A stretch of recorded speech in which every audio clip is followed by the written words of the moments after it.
Sentindo na pele. Sentindo na pele. Com a dermatologista doutora Rubeli Marques. Sentindo na pele. Muito bem, com a doutora Rubeli Marques e hoje também com a doutora Vanessa Araújo, pediatra, e o tema, como lidar com a alergia em crianças. Como diz o Chapolin Colorado, todos os movimentos dela foram friamente calculados, porque nessa mudança super brusca de temperatura que a gente está vivendo aqui nessas últimas semanas, nem parece primavera. Eu estou preocupado quando chegar o verão, menino, né? Quando der 21 de dezembro. Se na primavera tá desse jeito, né? Então a gente vai ter que andar com um chuveirinho portátil em casa. Doutora Rubeli, boa tarde. Doutora Vanessa, boa tarde. O assunto é como lidar com a alergia em crianças. Boa tarde, André. Boa tarde, ouvintes da Rádio NN. Boa tarde, pessoal que está acompanhando aqui no Instagram, também pelo YouTube, do Saúde em Foco. Obrigada, Vanessa, por ter aceitado o convite aí, mais uma vez, de fazer uma live aqui sobre esse assunto, porque aqui, ó, a Vanessa tá aqui. Ela tá ao vivo também no Insta dela, tá, gente? Entrem aí também, vocês escolhem por onde vocês querem assistir. E a gente já fez algumas lives aqui e é sempre muito um tema muito produtivo, né? Juntar a dermato, a pediatria, a alergologia também, porque ela é alergologista, para falar sobre esse assunto que tanto deixa os pais aflitos, né? Como lidar com as alergias, principalmente das crianças, né? Se já é difícil para um adulto, uma criança ainda é mais difícil e compromete a dinâmica familiar todinha. Então, hoje a gente veio para ajudar mesmo aí, com várias dicas, explicações, enfim. Vou escalar ela para o meu recesso. O recesso, né? Já avisei, ela já está avisada do dia 20 de dezembro para frente, ela assume aqui o comando. Show de bola. Né, doutora, boa tarde, tudo bem? Boa tarde, tudo jóia. Obrigada pelo convite, né? Minha querida dermato. Anfitriã, eu que sou... somos vizinhas de sala. Vizinha mesmo, né? Vizinha mesmo, Às vezes falta pirulito lá na sala, eu vou buscar lá. Exatamente. É assim. Falta café. É assim. Tá bom. Eu me lembro, quando meu filho tinha poucos meses de idade, uma vez ele começou a ficar muito vermelho, né? E você sabe que pai de primeira viagem, mãe de primeira viagem é um terror, né? Tem um chiado aqui, né? Eu pensei que era só no meu. Não. Oi? É o fone? É só o fone. E todo No ar não tá mundo. saindo isso não, né? No ar não tá saindo isso não, né? Ah, então beleza. Eu Então achando que era só o meu. E eu falando bem discreta. Tem um besouro. Ele é escandaloso. Tem um Pepes, né? Tem um besouro, né? Eu aqui, na maior mímica, pra falar discretamente, ele... É porque ele veio de laranja hoje, ele tá aí todo colorido hoje, né? Vim de bombeiro hoje. Que coisa. Um abraço aqui ao 7º grupamento de bombeiros militar. Um grande abraço para todos vocês e também o 3º batalhão de polícia militar.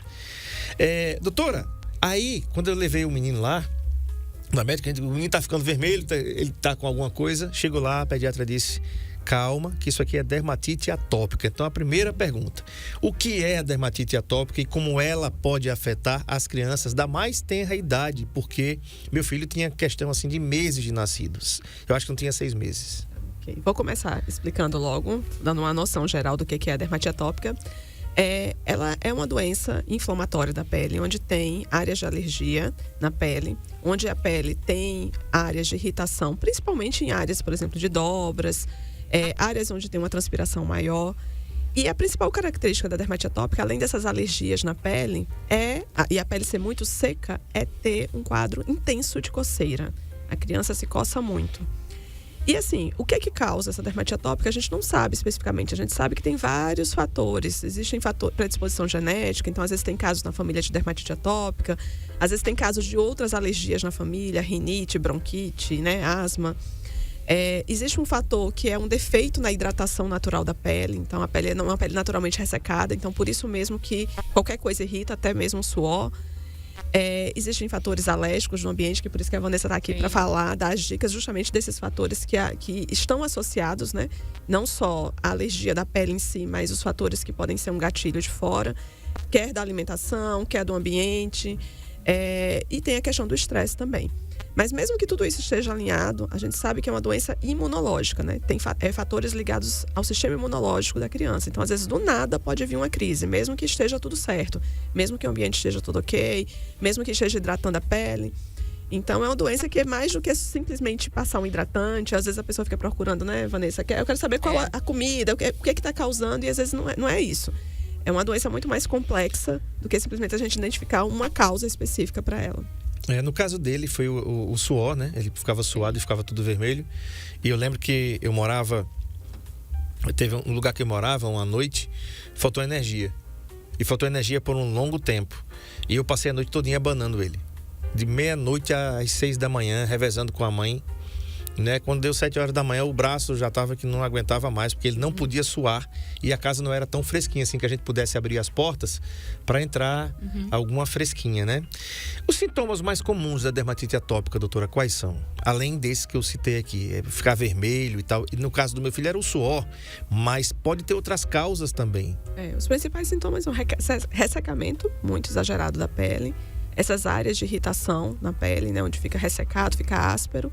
E a coceira é o principal, sintoma. Agora tem outros, né? Às vezes a criança pode ter uma ruguinha aqui embaixo, né? Que é um sinal até da dermatite atópica. Pode ter outros sintomas alérgicos associados. Vanessa, geralmente é uma criança muito irritada, né? Falando em criança, né? Porque os sintomas, apesar de serem específicos para nós, né? Especialistas, mas às vezes para os pais não é. Então é aquela criança que quando você tira a roupa, ela coça, quando ela consegue já ter esse movimento de coçar. Os pequenininhos estão sempre, se contorcendo. Ou uma criança irritada. Você começa a querer dar o banho, já começa aquela irritação, entendeu? Então é uma visão dos pais, né? E nossa, como especialista, a gente já vai buscando outros sinais na pele. Porque você imagina, coceira e dor são duas coisas que a gente não consegue controlar. Né? Do mesmo jeito que a pessoa tem uma dor de cabeça, você não fala assim pra pessoa, olha, para de sentir dor de cabeça. Por que você tá sentindo dor de cabeça? Para de doer a sua cabeça. Não para. Então, a coceira é da mesma forma com a dor de cabeça. A gente não consegue controlar simplesmente porque você fala assim pra pessoa, não se coce. E aí você imagina, do mesmo jeito que dor é uma coisa que a gente... Pode ser uma dor no dedo mindinho. A gente fica totalmente sem conseguir raciocinar e não dorme, fica... Não é? Então, imagina uma coceira. Então, são crianças que acabam não dormindo direito, né? Porque se coçam muito. E aí, consequentemente, a logística da família também. Se é uma criança, ninguém dorme direito. E aí, se a criança não dorme direito, é uma criança que vai estar muito irritada durante o dia. Às vezes não vai conseguir se alimentar bem. Por quê? Porque está estressada, né? Porque não dormiu bem, porque está se coçando. Então, por isso que é muito importante a gente identificar, né? Sendo uma dermatite atópica, se é uma dermatite atópica, para tratar corretamente, porque a gente tem várias opções de tratamento para poder aliviar e dar qualidade de vida para a criança e para a família. Doutora Vanessa, quais são os fatores desencadeantes que podem agravar a dermatite atópica? Na parte alérgica, né? Sim, na parte alérgica. Geralmente, assim, uma alergia puxa a outra. Então, se essa criança tem uma rinite e começa com a pele mais seca, já ligar o alerta, né? Fatores desencadeantes são vários. A gente tem os aeroalérgenos, que são os ácaros comuns de casa, poeira doméstica. Mas a gente também tem os fatores químicos, né? Os amaciantes da vida, os sabões, perfumes. Tudo isso pode ser fator desencadeante de coceira, tá? A dermatite atópica, eu falo sempre para os pais, é um tripé. É coçar, piorar, perde mais água ainda. Eu sempre faço uma relação com um tecido jeans. Eu falo, um tecido jeans que tá ali esgalçado. Quando você tem uma calça jeans que ela tá rasgada, aquela região rasgada é a tua pele da dermatite atópica. Então você entra tudo ali e você sai. Você tem uma chance maior de ser sensibilizado para outras coisas quando você tem uma pele exposta, teoricamente. Exatamente. Eu até falo, eu gostei da ilustração aí do jeans. Já vou começar a copiar. Eu falo muito de um muro, né? Quando a gente vai construir uma parede, assim, tem a parede, os tijolos, e a gente precisa de argamassa, né? De cimento ali para juntar os tijolos. Se você construir uma parede e só for colocando um tijolo em cima do outro, o que vai acontecer? Vai desmoronar, né? Não vai ficar fixa. Então, na pele da dermatite atópica, falta, digamos assim, a argamassa. Tem um defeito ali na hidratação natural, que é justamente a argamassa que junta esses tijolinhos. Então, é isso que a Vanessa falou, tanto facilita às vezes o que sai, então facilita uma perda de água pela pele, por isso que a pele é muito ressecada, como facilita também o que está de fora entrar. Por isso que qualquer coisa irrita. Tem uma facilidade maior também para infecções, né? A própria pele já tem um nível de bactéria, né? Da própria pele mais alto. E eu digo que a facilidade para pegar, né, vírus, lesões virais, eu digo, bicho, né? Eu digo, menino e bicho já andam juntos, né? Assim, qualquer piolho, impinge. Mas na pele dermatite atópica, justamente porque tem esse defeito na hidratação natural da pele, há essa facilidade. Então, é uma pergunta que sempre me fazem. Aí eu já vou aproveitar e fazer a Vanessa. Porque os pais me fazem e ficam assim, quase pra me matar quando eu digo a resposta. Mas eu quero que você fale pra poder... Pra matar nós duas, né? Exatamente. Pra dividir a culpa aqui, né?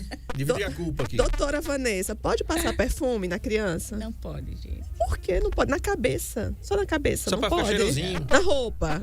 Sempre de alfazema. Olha, quando começa muito moído, quando começa... Não, porque o perfume fala assim, olha, use um lavanda, que é a base de álcool. Não tem um fixador tão forte. Na roupinha dele, bote na sua mão primeiro. Porque daqui que, quando chegou aqui, já evaporou, né? Já foi, né? Já foi. Pois é. Mas eu digo, é só um gatilho, né? Porque como o gatilho não é só do que tá na pele, como a Vanessa falou, existem gatilhos do ar também. Então, o próprio cheiro pode ser um gatilho para crise. Eu digo, puxa, a criança, a gente já está acostumando a controlar uma coceira da criança. Aí você vai dar uma coisa que pode ser um start. E eu digo, e sem muita necessidade, né? Porque diferente, por exemplo, do sabonete. A gente precisa do sabonete para limpar a pele, precisa do hidratante para hidratar. Mas o perfume a gente precisa para quê? Não, é porque eu quero ver, ficar cheiroso. Para quem cheirar, né? Para a pessoa cheirar, não porque a criança sente falta daquilo. Então, eu digo, olha, é um gatilho. É igual você perguntar para o médico assim, pode fumar? Eu acho que não vai nenhum, mas vai dizer, pode fumar. Nem o médico fumante. Nem o fumante fala que pode fumar. Não pode fumar, gente. Faz mal pra saúde. Pode passar perfume? Não é o ideal. Ainda mais pra uma criança que é super alérgica. Até porque também, quem tem dermatite atópica tem uma alta incidência de outras alergias, né? De rinite, de asma. Então... E aí a mesma coisa vale para amaciante, né? Já dando esse spoiler aqui das roupas, né? Da lavagem das roupas, né? Que gosta da roupa cheirosinha também, mas a roupa cheirosinha também pode acabar irritando a pele da criança. E vale lembrar também que mesmo sendo produtos hipoalergênicos, que é o que tem no mercado, povão, né? Porque tem os produtos específicos que vendem em lojas de alérgicos. Esses produtos que são hipoalergênicos, eles também contêm produtos químicos ali que são fatores irritantes. Então, quando a gente indica o uso, né? Ah, não, mas a amaciante... Então, a gente analisa a família. E a medicina, hoje eu falo, cada vez mais ela é personalizada. Então, o paciente... É a mesma doença, mas o tratamento difere muito, de um para o outro. E eu falo isso, ó, essa família aqui, eu acho que você tem que parar de usar. Essa aqui, quando tem esse contexto, a gente pode deixar usar um hipoalergênico, que é o que vende no mercado popular. Né? Até porque tem graus, né? Tem quadros mais leves, quadros moderados, quadros graves. E tem crianças que não têm, né? Então, assim, não é, quer dizer que toda criança não pode usar perfume? Não é esse o caso. Isso. Mas, assim, a gente está falando num contexto de uma criança extremamente alérgica, né? Que tem dermatite atópica, que está com um comprometimento de qualidade de vida, que vive se coçando, que você não está dormindo, né? Os pais não estão dormindo, porque a criança se coça, acorda à noite e te acorda, porque está se coçando. Então, quanto mais a gente puder tirar os fatores que podem ser os causadores, melhor ela vai ficar, né? Controlada. Então... Doutora, como os pais eles podem identificar se seu filho tem alergias alimentares que podem estar relacionadas à dermatite atópica? Existe a marcha atópica, que a gente chama, né? Então, geralmente o paciente abre um quadro de alergia alimentar, vamos botar assim, e aí depois ele pode desenvolver uma dermatite atópica ou o contrário, tá? Geralmente é o contrário. Então, a pele fica ruim, vem uma alergia alimentar, depois vem uma crise de chiado no peito, que chama de sibilância, ou vem uma asma lá na frente e uma rinite, vamos botar assim. Então, uma alergia puxa a outra. Como é que eu como pai vou identificar? Eu tenho uma pele ruim. Se tem uma pele ruim, ele passou pelo menos por um especialista, seja ele pediatra, ou dermatologista, ou até mesmo pelo alergo. Então, se ele tem uma pele ruim, e essa pele com todo o tratamento que a gente está fazendo, com tudo direitinho, e mais alguns outros sinais, né? A gente pode sim associar algumas alergias alimentares. As mais comuns, alergia ao leite, a proteína do leite de vaca, que é diferente de intolerância à lactose, e a alergia a ovo. Então, os alimentos mais comuns que podem causar essa associação, né? Mas não é uma regra. Nem todo mundo tem. Tem um consenso da Sociedade Brasileira de Dermatologia, e na de pediatria também fala isso também, que 1/3 das crianças que têm dermatite atópica grave, quer dizer, não são de todas as que têm dermatite atópica, né? Das que têm dermatite atópica grave, podem ter alergia alimentar associada. Então, assim, a gente não sai investigando alergia alimentar, assim, tipo, vai ter que fazer exame para todo mundo, porque a maioria não tem, né? Mas, assim, em casos que eu estou tratando, por exemplo, quando é que eu encaminho para a Vanessa, uma criança com dermatite atópica, para fazer investigação de alimentação? Estou tratando com tudo certinho, da dermatologia, com o que a gente usa para controle de dermatite atópica. Os pais estão fazendo tudo certinho. E mesmo assim, a criança ainda continua tendo muita crise. Então, vale a pena associar outras alergias associadas à doença, principalmente alergia alimentar. E aí, lembrando que assim, a gente não faz dietas restritivas, a menos que se comprove que tem alguma alergia realmente associada. E sempre esses exames vão ser guiados pela clínica, né? Quer dizer, o que é a clínica? É de acordo com o que a criança sente. Não vai investigar, não é, Vanessa? Sim. Todos os exames de todos os alimentos que existem na face da Terra. Vai ver qual é a história, né? Às vezes a mãe sabe falar, ó, depois que comeu isso, ficou mais irritada, e aí vai fazer a investigação. E agora, sim, fato é que nós somos o que comemos, né? Então, assim, a gente sabe que o intestino é um órgão imunológico. Já trouxe aqui, há semanas atrás, a Mirella, que também é vizinha, estamos todas no mesmo corredor lá, né? Aí já é Corredor corporativismo, 7. né? 7 andar. É tudo comadre, entendeu? E aí a Mirella falou muito sobre isso, sobre a questão do intestino, ligados a essas doenças, né, inflamatórias da pele. E aí é fato, assim, a gente sabe que alimentos ricos em corante, conservantes, não é bom para ninguém, muito menos para uma criança que é alérgica, né? Então eu peço, olha, evitar as porcarias, como todo mundo tem que evitar mesmo. Mas se tiver alguma coisa, né, tá ficando resistente, o tratamento não tá melhorando, tem que fazer a investigação. E realmente a Mirella também falou sobre esses principais alimentos aqui, né? Sobre o ovo e a clara, né? Principalmente a clara do ovo e leite, né? Leite. Tá. Proteína do leite. Eu tava ouvindo vocês falarem aqui e ultimamente a gente tem visto muitas pessoas com alergia à proteína do leite ou então intolerância à lactose.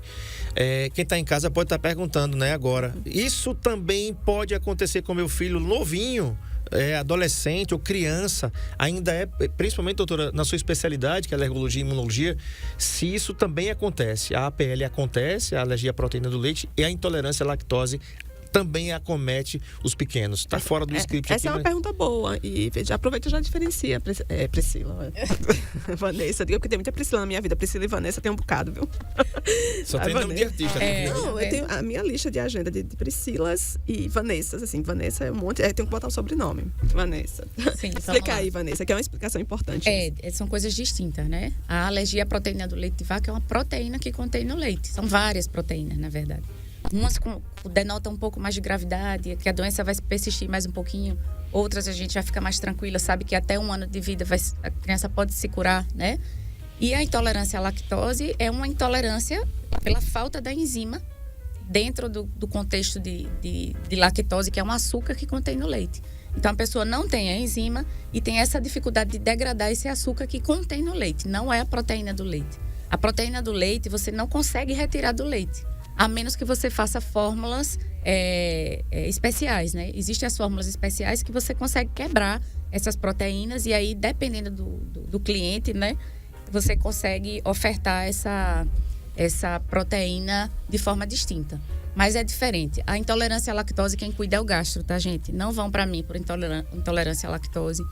É uma doença rara, tá certo? Eu falo sempre que é um copinho. Às vezes você tolera, por exemplo, um pedaço de queijo assado, mas você não vai tolerar o pedaço de queijo com um copo de leite. Então, a intolerância não é que você não tem a enzima, tá lá, zerada. Você tem alguma coisa ali, só que você não consegue degradar se passar daquele limite. Quando eu falo de intolerância à lactose neonatal, aí eu já falo de uma doença bem grave, que graças a Deus é incomum. Então, pelo amor de Deus, se vocês tiverem qualquer suspeita de alergia, intolerância, enfim, nos pequenininhos é mais comum você ter alergia à proteína do leite de vaca, tá? Lembrando que não é uma doença comum, que nem todo mundo vai ter. Mas entre ter intolerância à lactose no muito pequenininho e um APLV, é mais fácil ele ter um APLV. Porque intolerância à lactose no pequenininho, no lactente, de 0 a 3 meses ali, é uma doença rara e é grave. Ô, Vanessa, fala um pouquinho aí quais são os sintomas da PLV no bebê e na criança, né? Mas, na verdade, no bebê, né? Que mais já é diagnosticado logo na... A PLV, a gente tem 3 tipos, né? Tem a mais grave, são as IgE mediadas, que é aquela que você... Geralmente acontece naquela mãezinha que tá saindo da licença maternidade e oferta a fórmula. Então, quando ela vai ofertar a fórmula, ela oferta ali a primeira vez, na segunda vez a criança já pipoca o corpo todo, fica vermelha, fica com o olho inchado, pode vomitar, né? Ele pode ter chiado ou ter hipotensão, ou seja, queda de pressão arterial. É uma doença mais grave, precisa de uma atenção melhor, né? Não que a outra também não precise, mas essa precisa andar com a canetinha de adrenalina, enfim. A PLV não IgE mediada, é aquela que a criança geralmente tem sintomas gastrointestinais. Ou seja, ela tem sangue nas fezes, ela tem dificuldade de ganhar peso, é um bebê irritado porque faz muito refluxo, sente dor. Diarreia também, doutora? Pode ter diarreia. Geralmente tem diarreia com assadura, né? É porque a apresentação pode ser clássica, né? Que é esse sangue nas fezes, mas pode ter esses sintomas mais delicados, né? Como, por exemplo, o bebê não ganha peso, ser um bebê muito irritado. Geralmente o bebê que faz muito refluxo, joga muito a cabeça para trás para mamar. E essa PLV não IgE mediada, a mamãe precisa fazer uma dieta restritiva de leite e derivados e contaminantes. Vamos falar aqui um pouquinho da questão da genética, né? Qual é o papel da genética no desenvolvimento da dermatite atópica em crianças, doutora? Eu sempre falo que o termo atopia está relacionado ao DNA, né? Então, a gente não rouba alergia, a gente herda. Então, sempre tem uma história familiar ali positiva. Ou o papai ou a mamãe tem uma história. Sempre pessoas muito próximas. Tem uma historinha ali de uma rinite, de uma asma. Tem que estar aí nessa história. E tudo que tem genética a gente não cura, a gente controla. Por isso que na rinite, eu digo até hoje, né? 41 anos ainda tenho crise de rinite. Então, dermatite atópica. Há uma tendência a melhora com a idade, mas a gente não cura. Vai tomar um remédio para alergia e vai curar a dermatite atópica, porque tem esse fator genético aí envolvido. Tá. Existe alguma maneira de prevenir a dermatite atópica em crianças? Sim, na verdade, assim, por exemplo, em situações de famílias que já tem uma tendência a essas atopias, né? Já tem gente na família com rinite, com asma, com dermatite atópica. Já tem alguns estudos que mostram que os bebês, digamos, que nascem dessas famílias, quanto mais cedo eles têm a pele hidratada, menor o risco de desenvolver crise de dermatite atópica. Então, assim, você já tem esse histórico familiar, sabe? Que às vezes já tem até um outro filho com dermatite atópica. Então, assim, desde o início, desde a primeira semana de vida, já compra os produtos apropriados, hipoalergênicos, né? Os sabonetes de preferência sem sabão, essas versões Syndex, investe na hidratação. Porque às vezes eu vejo muita dificuldade, assim, a cultura de não se passar o hidratante no bebê. E tem que hidratar. E aí, isso para quem tem um histórico de alergias, pode ajudar na prevenção dessa criança não ficar tendo crises futuras ou pelo menos ter crises muito mais leves do que o que teria se não tivesse a pele hidratada desde o início. Tá. Doutora, eu peguei um negócio aqui. Agora, por exemplo, em Arapiraca está fazendo 33 graus. A sensação térmica deve estar perto lá dos 37 para quem está lá fora. Ou mais. Ou mais. Muito quente. Probabilidade de chuva 0 e umidade relativa do ar 42%. Por que eu estou falando isso? Porque a umidade mínima relativa do ar que a gente deveria ter para viver em condições normais de temperatura e pressão é 60%. Nós estamos com 42%.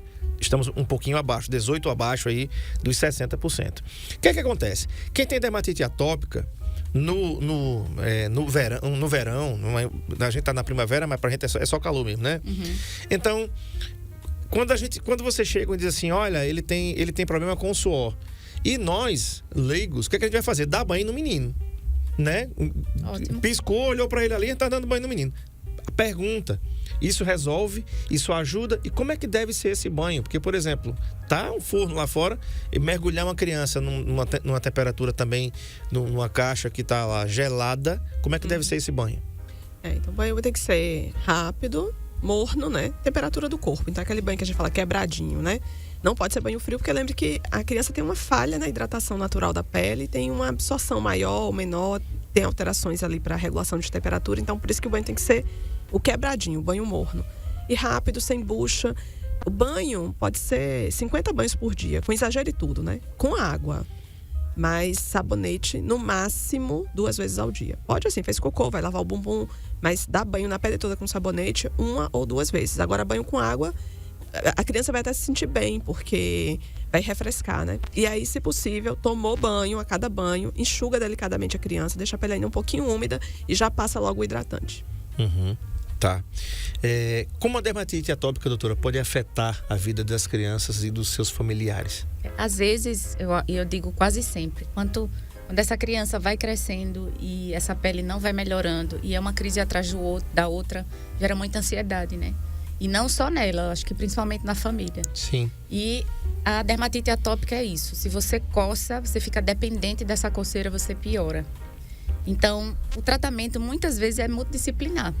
Porque mexe muito na qualidade de vida, né? Depressão, suicídio, aproveitando que a gente está no Setembro Amarelo. baixa autoestima. Então, você imagine uma pessoa que vai crescendo e depois dá uma virada no sistema imunológico e essa pele fica horrível, né? E a gente não consegue controlar. Então, o tratamento é multidisciplinar.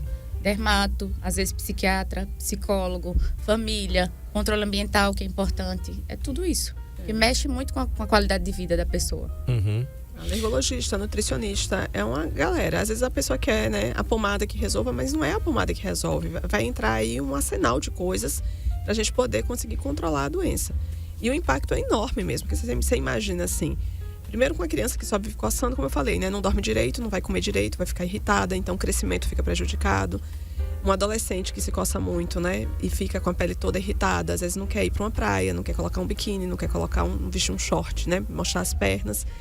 Então, assim, é importante tratar e tratar como um todo. E uma coisa interessante é que, assim, a coceira, nem sempre a coceira é só pela questão da irritação da pele. Tem a irritação da pele, a alergia na pele, mas a gente sabe que tem outras vias que causam coceira, que são vias neurológicas. Então, às vezes, devido a alguma situação de estresse, a criança fica irritada, muitas vezes vem a vontade de coçar por esse gatilho, por essa outra via de condução do estímulo da coceira, que é uma via neurológica. Uhum. Então, assim, tem várias opções de tratamento, né? Desde as formas... primeiro, identificar se é uma forma leve, moderada e grave. Tentou uma coisa e não está melhorando, a gente vai para outra. Tem que associar, né? Muitas vezes vai precisar da investigação ali, se não tem algo a mais causando, sendo gatilho. Tem que fazer o acompanhamento com a nutricionista, porque precisa melhorar a flora intestinal da criança ou do adulto ou do adolescente. Independente de não ter gatilho do estresse, mas precisa de terapia, porque você imagina uma pessoa que se coça muito, que está cheia de manchas, a autoestima fica abalada. Então, vira uma bola de neve, né? A doença em si pode ser desencadeada pelo emocional e a doença piora o quadro emocional. Uhum. Então, é muito importante, né? É todo mundo junto para poder melhorar a qualidade de vida daquele paciente. São casos mais raros, mas isso acontece. Volta e meia, eu acho que Rubeli pega muito mais que eu, porque atende adulto também, né, Rubeli? Uhum. Mas eu pego nessa gravidade pouco as crianças, né? E o tratamento tem que ser multidisciplinar. E a família, principalmente, tem que entender que é uma doença crônica. Tá. Eu tava anotando aqui ela quando ela responde, ela me dá uns spoilers. Eu fico anotando aqui para me lembrar que a idade avançada fica difícil. A gente vive num lugar muito quente, então é bacana. Rio, praia, piscina, né, sol, exposição. Para quem tem dermatite atópica, isso é salutar com proteção ou não é recomendado? Ou tem horários para se fazer? Então, eu sou super de que a gente tem que aproveitar a vida, entendeu? Eu não restringo nem praia, nem piscina de criança com dermatite atópica, não. Eu digo, o que a gente vai fazer é fazer o que é correto. Por exemplo, saiu da água do mar, saiu lá da água da piscina, procura um chuveiro, ducha de água doce para tirar o sal, tirar o cloro. Já passa o hidratante, passa protetor. E aí, protetor é para todo mundo, independente de dermatite ou sem dermatite. Evitar o sol de 10 às 16, isso é para todo mundo, né? Independente. Mas tem que deixar a criança, a gente fala num contexto de criança, tem que deixar ser feliz mesmo, né? E aí terminou lá o dia de lazer, que eu digo que para o emocional vai ser ótimo daquela criança e da família também. Terminou o dia de lazer, então hidratação na pele. Geralmente até já deixo alguns cremes, né, calmantes para usar em alguma área que fique um pouquinho mais irritada, se acontecer. Porque normalmente a tendência não é piorar, porque o momento é de diversão e descontração, às vezes privar isso é que às vezes é pior, entendeu? E assim, no caso de natação, por exemplo, se a criança... Eu acho super importante criança fazer natação. E independente de dermatite ou não, porque salva vidas, né? A criança aprender a nadar.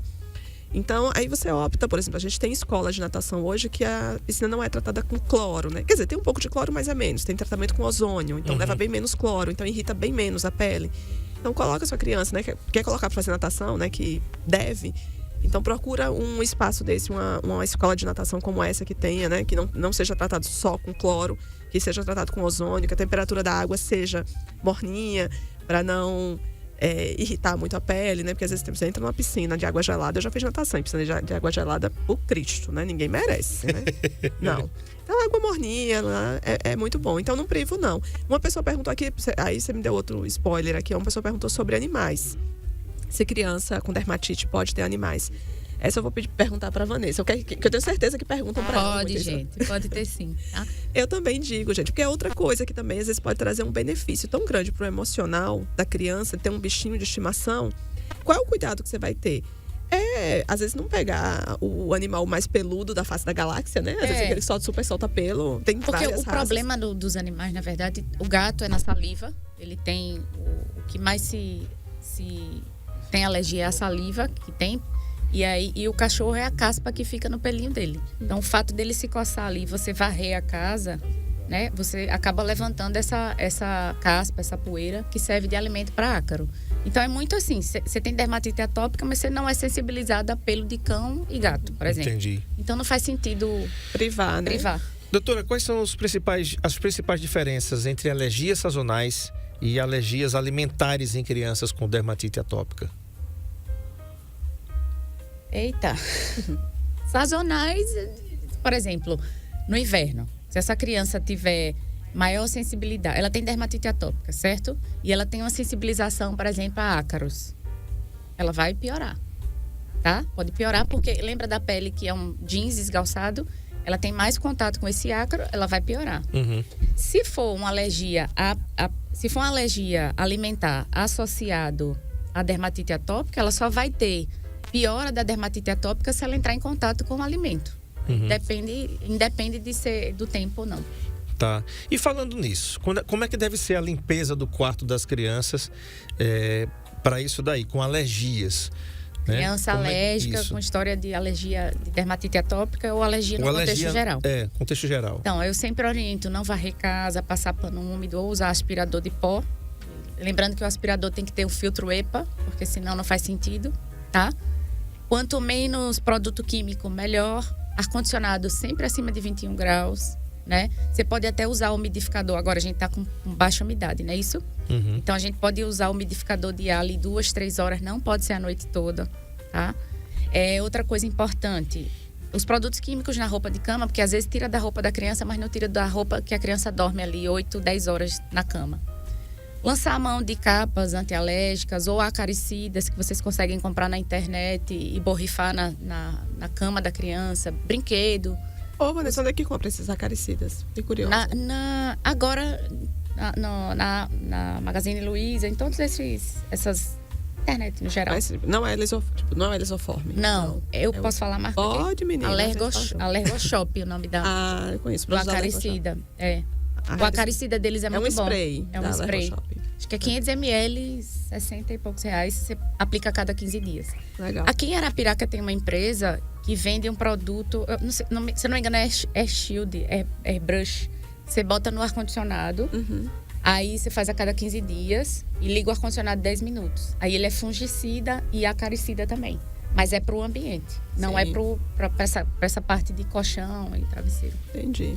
E lembrar de limpar o filtro, né, do ar-condicionado. Porque às vezes o filtro fica lá, né, 300 anos cheio de poeira. Exatamente. A gente tá falando simples, do né? complexo, mas tem o simples também que vocês podem fazer sem gastar. E tem um detalhe, eu já trabalhei com refrigeração, né?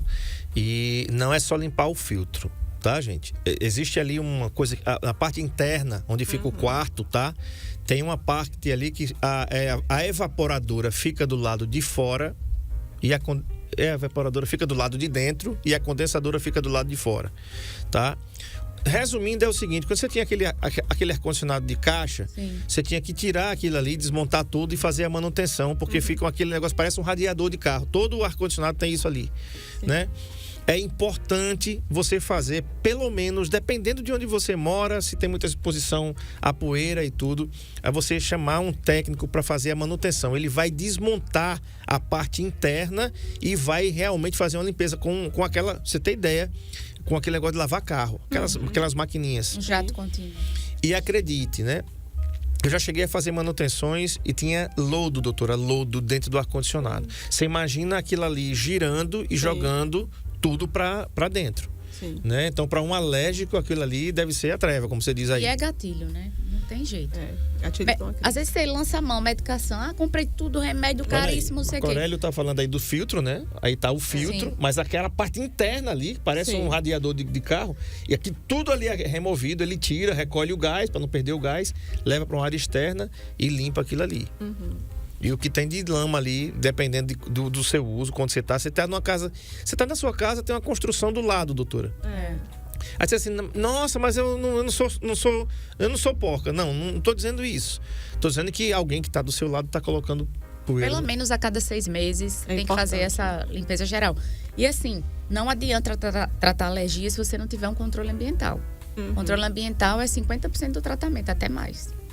Doutora, é importante também pensar, quando for, por exemplo, fazer o quarto da criança, né? Pensar em tintas. Sim. Tem tintas anti-mofo, anti-ácaro. A né? cortina, né? Evitar de ser uma cortina de fácil limpeza, que passa, por exemplo, aquelas persianas de plástico, né? Que fica mais fácil para limpar. Circulação de ar, né? O ar natural. Não jogar, entulhar um monte de coisa no quarto, né? Da criança. Então, quanto menos coisa tiver, melhor. Se o quarto tiver ok, mas se tiver um quarto de brinquedo, um lugar de brinquedo, que não tem os mesmos cuidados e a criança brinca ali 2, 3 horas por dia, ela vai ter gatilho. Uhum.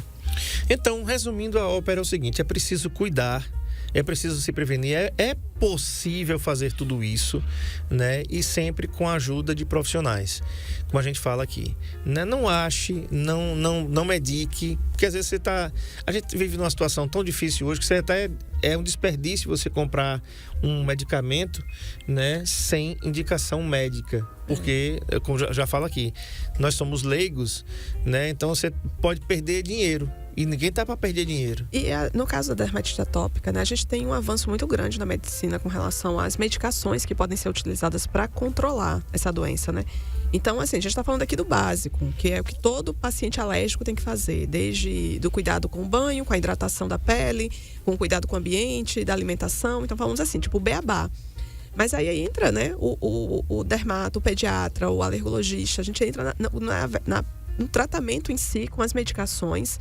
E cada vez a gente tem medicações mais modernas que o SUS cobre, que se o paciente tem indicação, deve ser feitas, porque ninguém aguenta viver nem com dor, nem se coçando. Então a gente tem que lançar a mão, está no Código de Ética Médica, que a gente tem que oferecer para o paciente o que tiver de melhor do benefício científico para o paciente, né? Para o controle daquela doença. Então você não precisa viver em crise, não precisa viver se coçando. Você tem que procurar, né? Um médico de sua confiança, um dermato, né? Se for uma criança, além do dermato, aí pediatra, enfim, procura um médico para poder fazer o tratamento e fazer o tratamento correto, que consiga não só tratar a crise, mas prevenir novas crises. Uhum. Não cura, mas a gente controla e consegue um controle adequado mesmo da doença. Tá perfeito. Estou satisfeito por hoje, doutora Rubeli Marques, aqui com a gente no Sentindo na Pele desse dia, nessa quinta-feira, 28 de setembro. Doutora Vanessa Araújo, muito obrigado por ter vindo. Seja Obrigada sempre bem-vinda, né? Sentindo na Pele. Sentindo na Pele. Com a dermatologista, doutora Rubeli Marques.